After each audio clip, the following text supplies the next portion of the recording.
projet de prolongement du métro B à Saint-Genis-Laval, hôpital Lyon-Sud est un projet qui permet de raccorder l'ouest lyonnais au centre de Lyon à travers le prolongement de la ligne B sur 2,4 km et en créant deux nouvelles stations, une à Oullins-Centre et une à Saint-Genis-Laval, hôpital Lyon-Sud.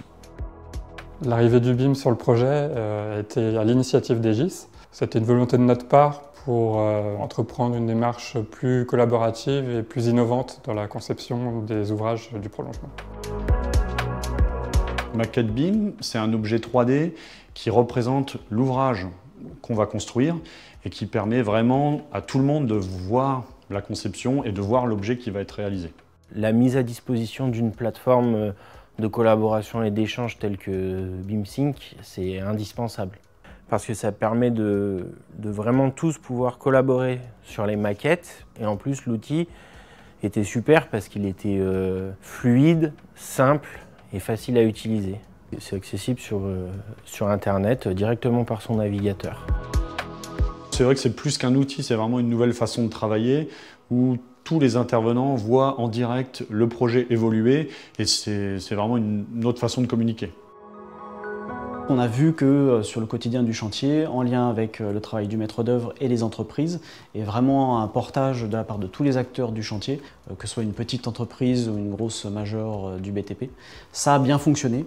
La réduction des conflits entre entreprises en lien avec la synthèse du maître d'œuvre a porté ses fruits et ça a permis d'accélérer les discussions, les échanges autour de la construction des différents ouvrages du projet. Pour la phase études, on n'avait pas vraiment de crainte. Pour la phase travaux, tout le monde se posait la question, est-ce que ça allait être suffisamment robuste avec l'arrivée de tous les intervenants? On a tous été convaincus, tout le monde a joué le jeu, donc c'est plutôt une réussite.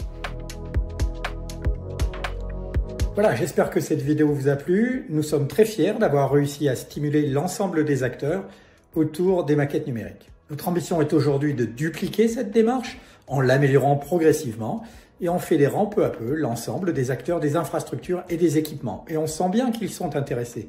Et si on veut se donner toutes les chances de réussite, il faut travailler ces sujets dès à présent, très en amont, avec l'ensemble des acteurs.